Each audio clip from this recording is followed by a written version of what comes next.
Shall we be seated, please?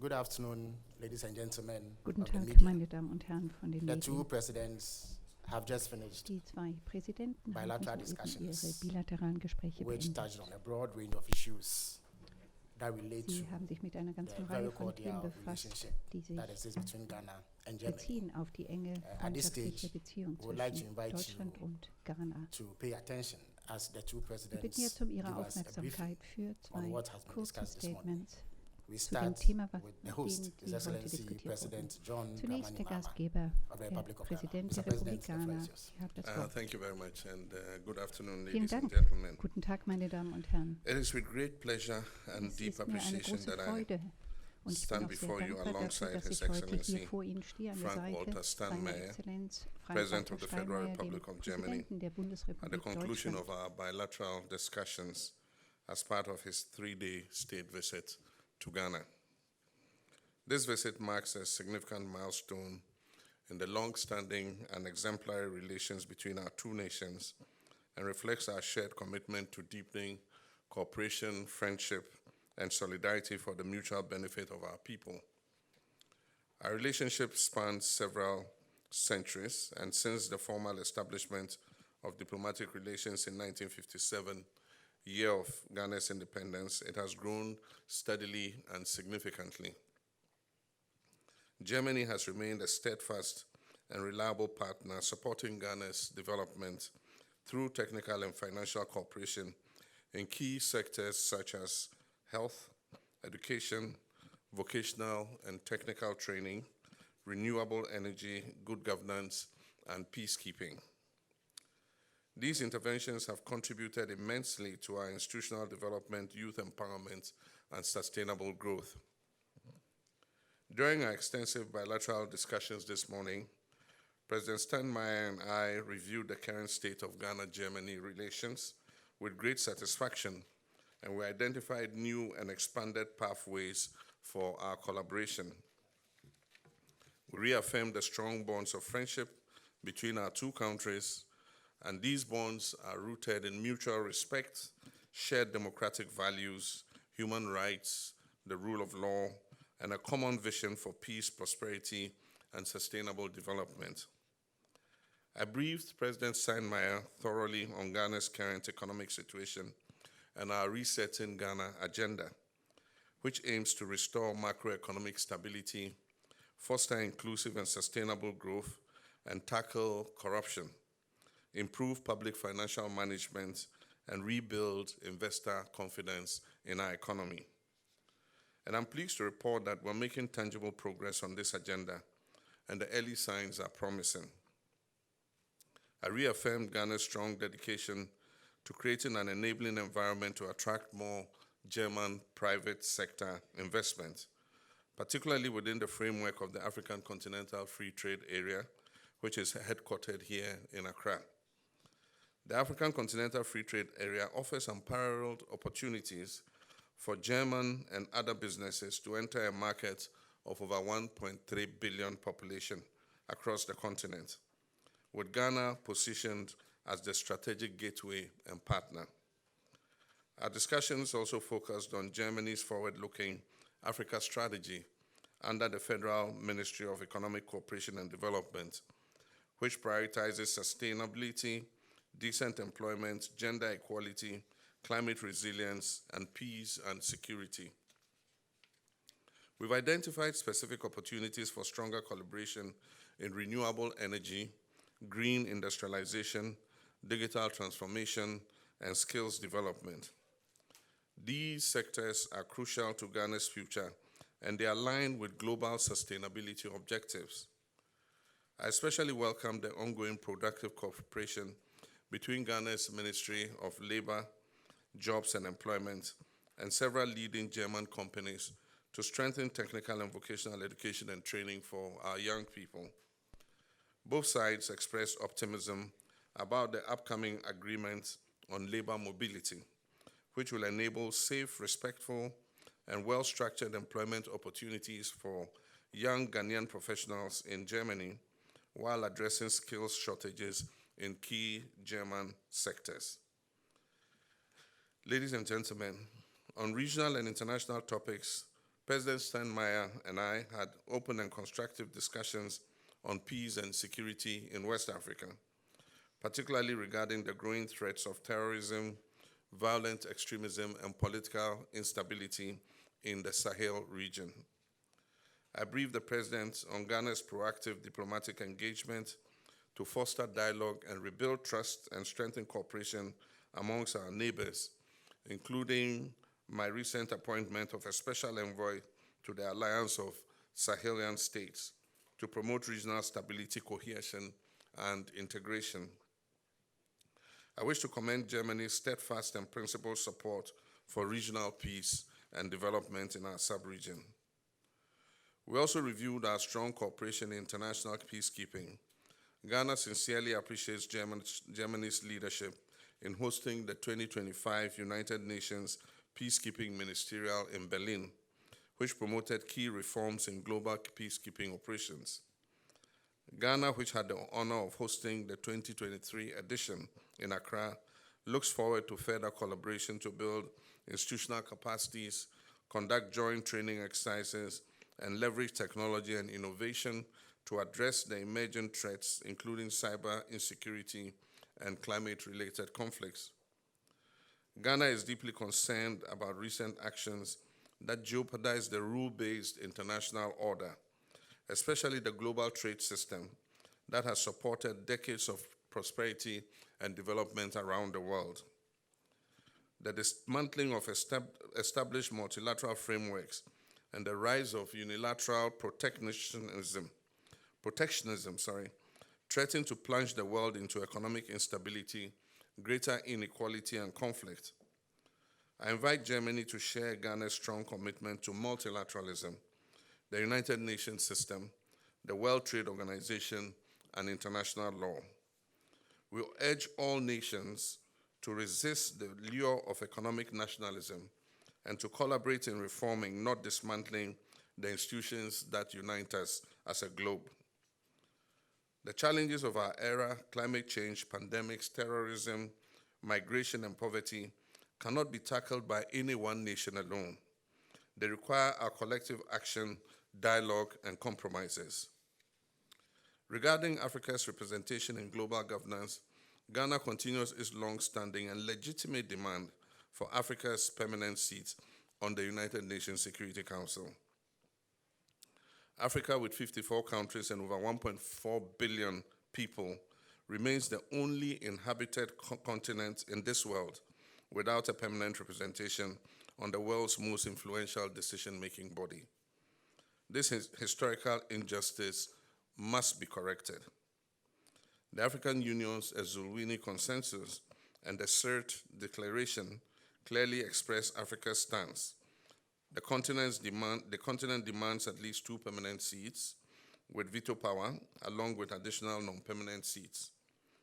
Germany has consistently supported UN Security Council reform and Africa's rightful place at the table.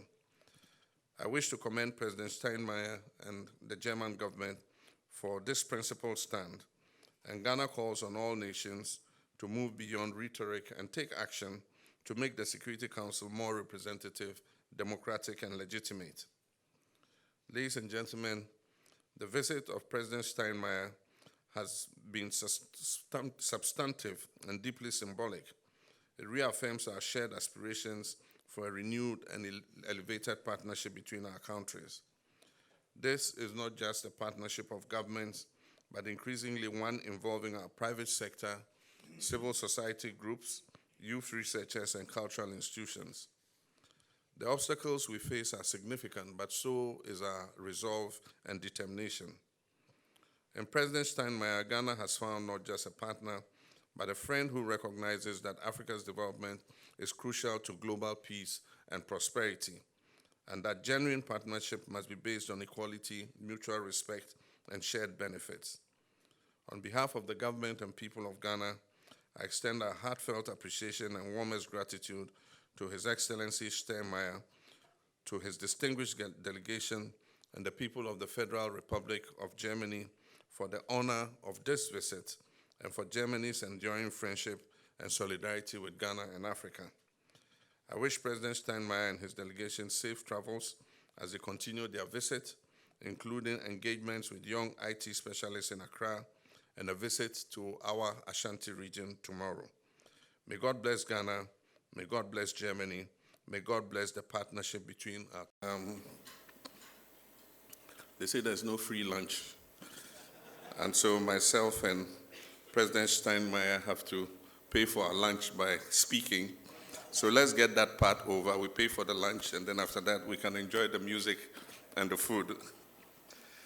Your Excellency, President Frank Walter Steinmeier of the Federal Republic of Germany, Your Excellency's distinguished guests, it is with great honor that I welcome you, Your Excellency, and your esteemed delegation to the Republic of Ghana.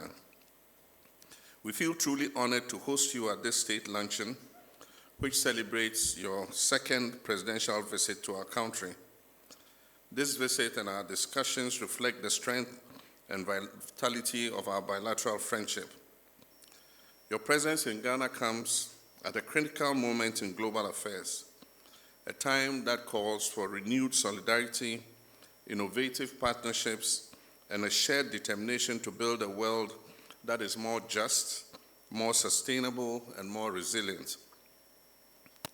Your visit is a strong testament to the lasting bond between Ghana and Germany, a partnership that is rooted in mutual respect, shared democratic values, and a steadfast commitment to human dignity, peace, and prosperity.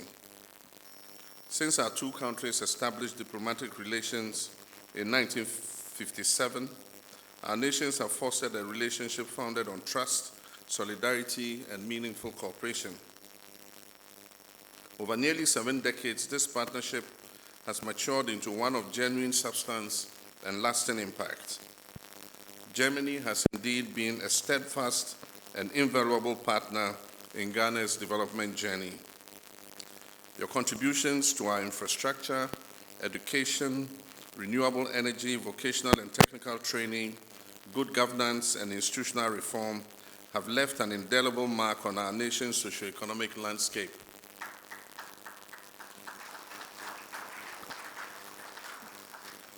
These interventions have empowered our people, strengthened our institutions, and accelerated our progress. And for this, the government and people of Ghana remain profoundly grateful. Our economic and trade ties have also thrived. Ghana takes pride in being one of Germany's most valued partners in sub-Saharan Africa. The inaugural German-Africa Business Summit, held here in Accra in February 2019, marking the first ever event of its kind in West Africa, was a historic milestone. That gathering of over 600 business leaders, investors, and policymakers opened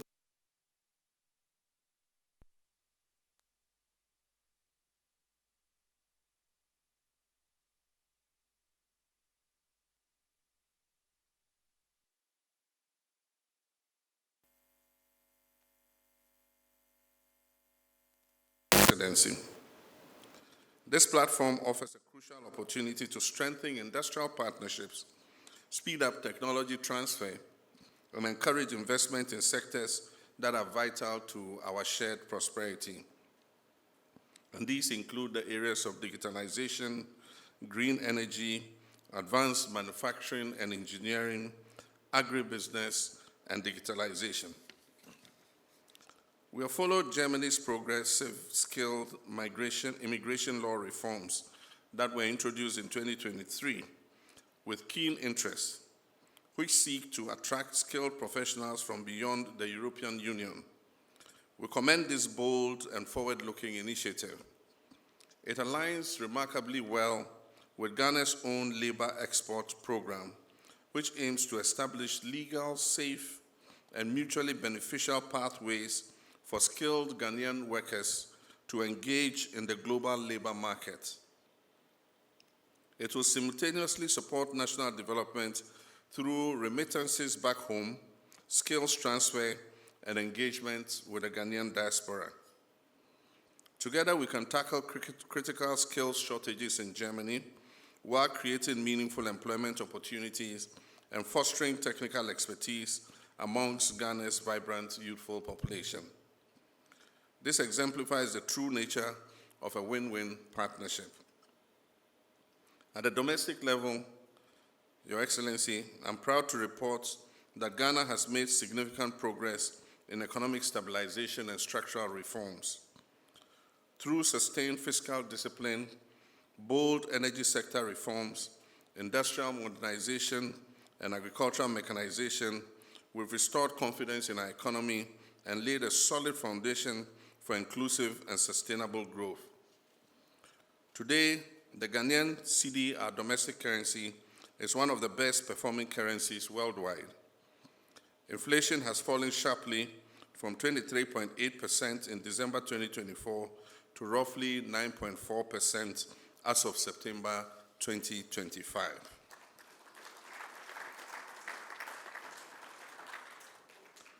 Over the same period, GDP growth has increased from 5.1% in the first half of 2024 to 6.3% in the second quarter.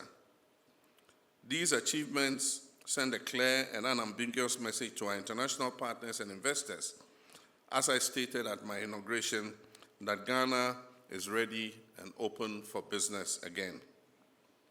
We remain committed to creating an enabling environment for investment with high levels of transparency and predictability, and a genuine commitment to public-private partnerships.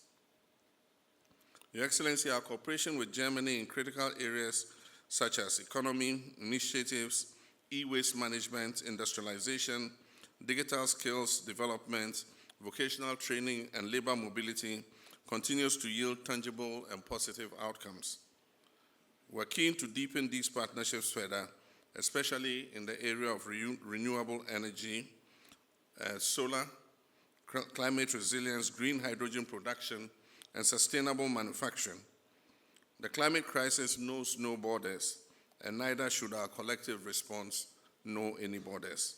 Dear friend, ladies and gentlemen, Ghana has always been very present in Germany. You have a strong diaspora, especially in Hamburg and the Ruhr area.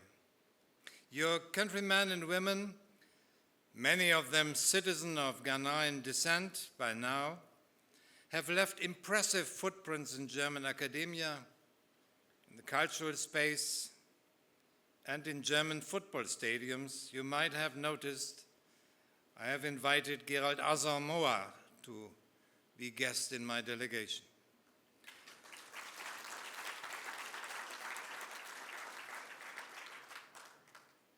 But since July the 18th of this summer, especially the people of our capital, Berlin, cannot escape the long roots of relations between Ghana and Germany.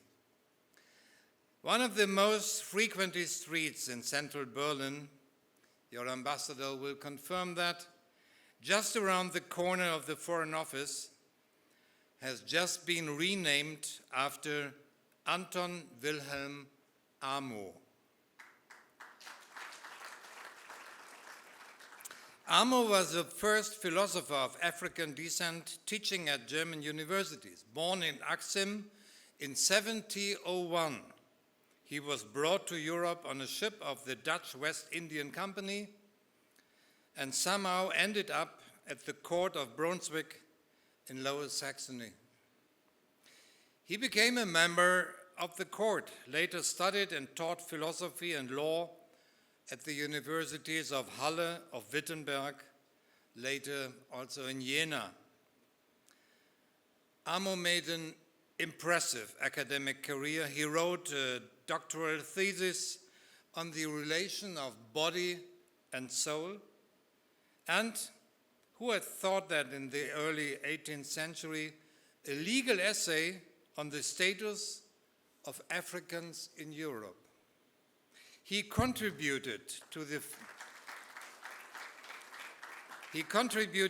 philosophy of enlightenment like the other star thinkers of his time, Gottfried Wilhelm Leibniz and Christian Wolff.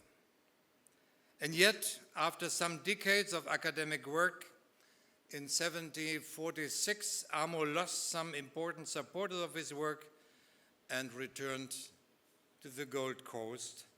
He settled in Fort San Sebastian near Shama. Reports say the locals in Shama thought he was something of a sorcerer or fortune teller. My guess is they didn't know what to make of this German accent. But joking aside, the circumstances of his original resettlement to Germany are opaque. Whether he was brought as a so-called human gift to the court, or whether his family even volunteered to send him abroad, in any case, Amo used the opportunity presented to him in a very, very remarkable way. I am glad Anton Wilhelm Amo is now finally receiving the visibility and the credit he deserves. There is not only a street in Berlin named after him, Halle University awards an annual scientific prize by his name, and several biographies featuring his life and achievements have been published in recent years. In a way, ladies and gentlemen, dear guests, this early episode in Ghanaian-German relation has a lot to tell to us. We come from a past where our relations were deeply unjust, arbitrary, and asymmetrical. At the same time, remarkable individuals like Amo show us that learning, scientific, and cultural exchange have early on made a difference and contributed to both societies. We can and we should build on it. Mr. President, in our conversations before the luncheon, we have talked extensively about our ties in politics and economy and security and in the global affairs. These official ties, however, need a strong foundation in civil society contexts. This is where the relations between Ghana and Germany really stand out. In culture, in youth exchange, in the exchange of religious groups, in tourism, education, and in science. There is almost no area of life which is not enriched somehow by the exchange between German and Ghanaian civil societies, and that is really great. I am therefore delighted that I will have the chance to experience firsthand some of these projects and initiatives this afternoon and tomorrow. Tomorrow, I will meet the Ghanaian students in Kumasi who learn our language in order to continue their studies in Germany. And I will visit Kawame Nkrumah University in order to witness joint German-Ghanaian research on vaccines for tomorrow's epidemics. Let me thank you, Mr. President, and your government for giving room to this exchange of our peoples and society. I'm sure it benefits our societies very much and brings them closer together. Having said that, let's raise our glasses to the health of President Mahama and to the friendship between the people in Ghana and Germany. Thank you for your attention.